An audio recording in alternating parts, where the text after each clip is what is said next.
Today, I noticed that Tucker Carlson posted an open letter from an archbishop to American Catholics. I read it. It's quite long, but boy, is it an absolutely elegant description of the situation we're right in as Catholics, Christians, Protestants, whatever.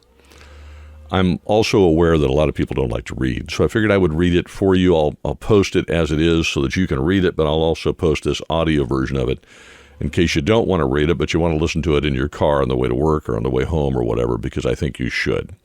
So here we go. I'll just read it verbatim for you. Dear faithful American Catholics, I am addressing all of you a few days before the presidential election that will call millions of American citizens to the polls. Even in conditions of relative normality, the exercise of the vote is your moral duty, through which you cooperate in the first person in choosing the person who will lead the nation for the next 4 years.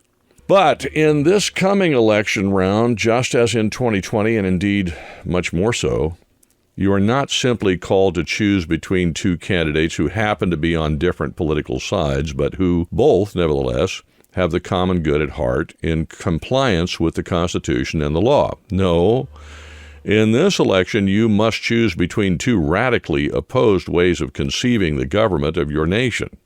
You are called to choose between democracy and dictatorship, between freedom and slavery.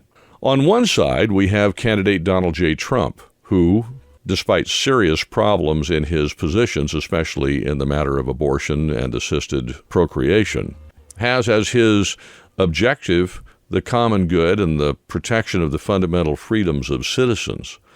In Donald Trump's America, every Catholic can practice their faith and educate their children in it without interference from the state.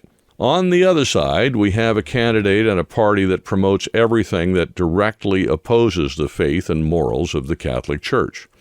In Kamala Harris's America, Catholics, but also Protestants, are considered fundamentalists to be marginalized and eliminated, and their children are considered the property of the state, which arrogates to itself the right to lead them astray from an early age in both body and soul.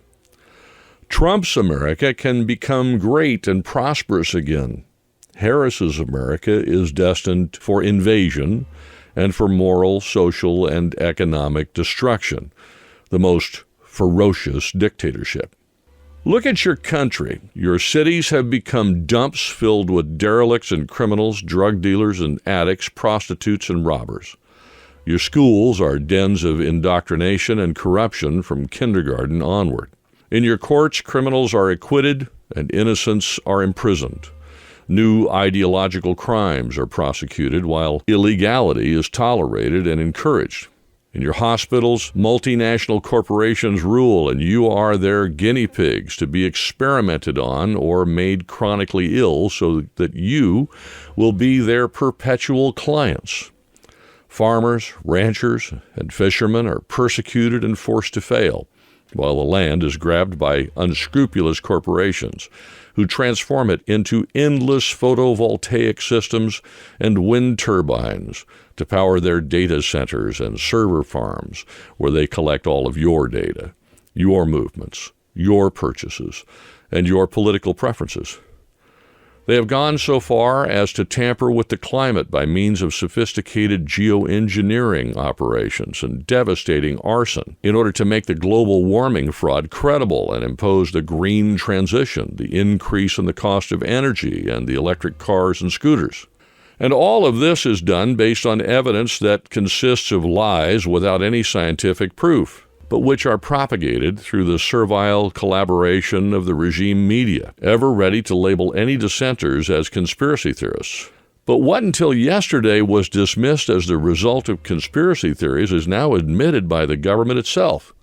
They take away your sunlight, they poison you by seeding the clouds, they overwhelm your villages and your fields with deadly hurricanes, they kill your livestock and dry up your crops and induce droughts and devastating fires.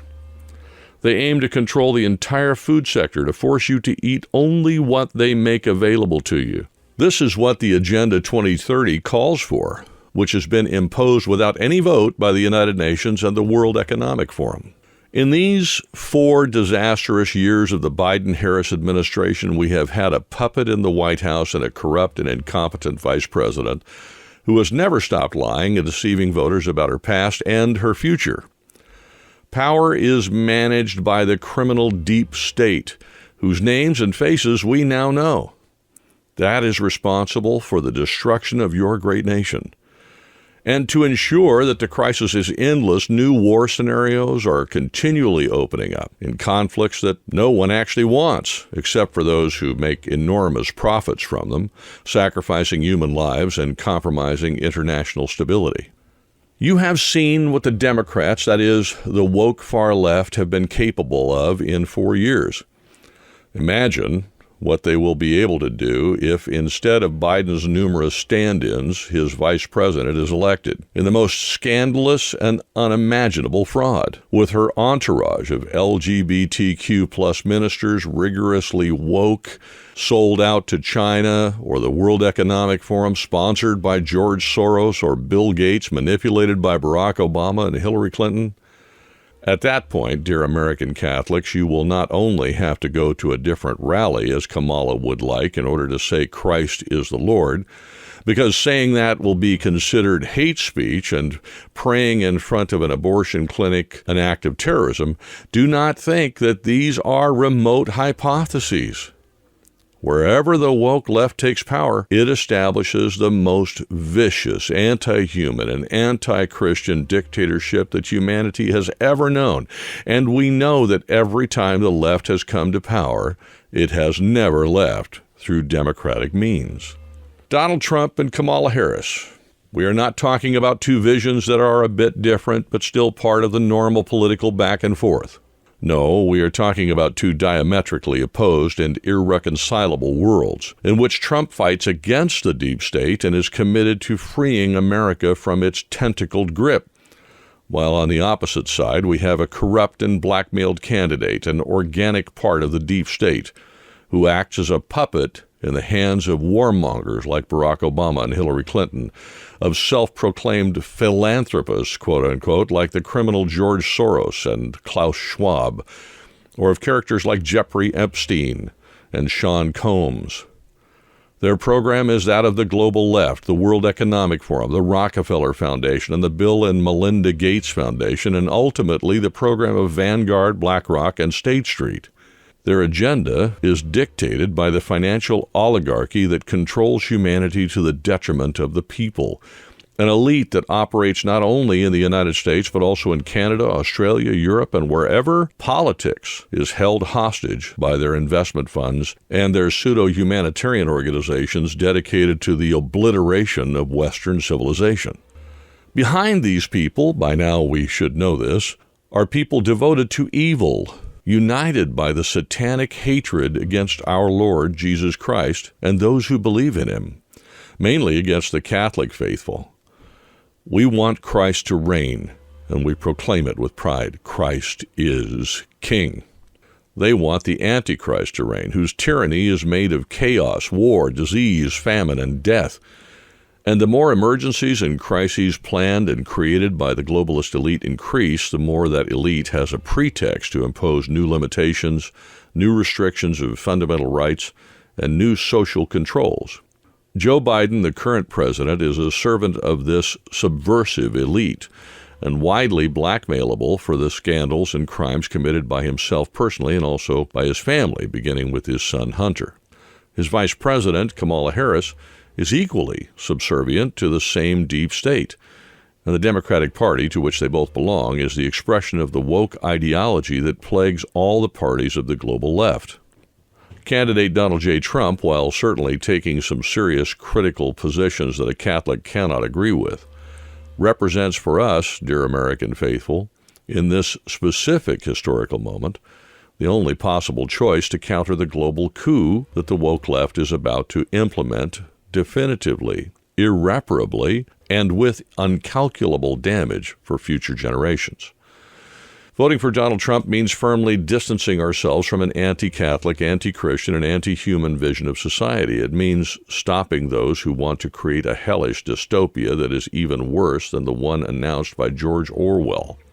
And it also means, do not forget, giving him our vote of confidence so that President Trump knows that the massive vote of Catholics and Christians that brought him back to the White House must become the premise for a more incisive commitment to the defense of life from conception to natural death, and traditional family, the right of parents to educate their children, and to the defense of the Christian faith and the cultural identity of the nation.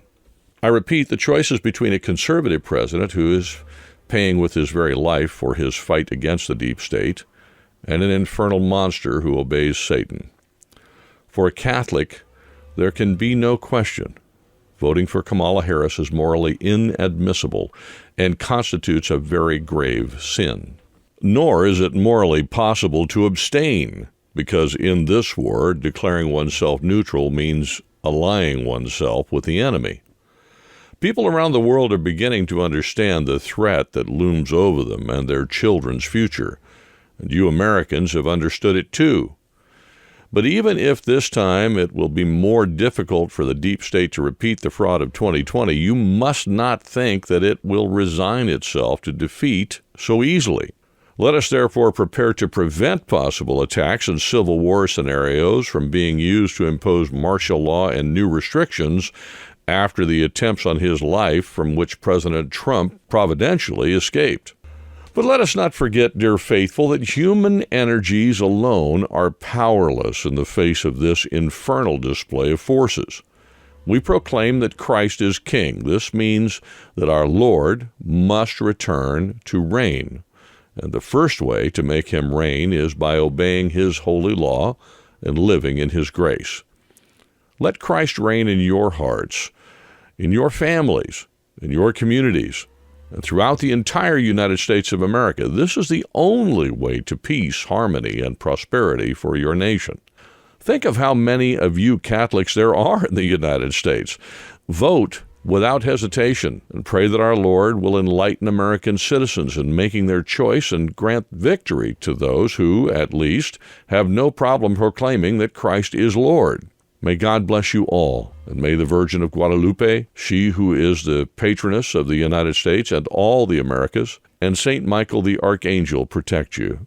Carlo Maria Vigano, Archbishop, former Apostolic Nuncio to the United States of America, October 22nd, 2024.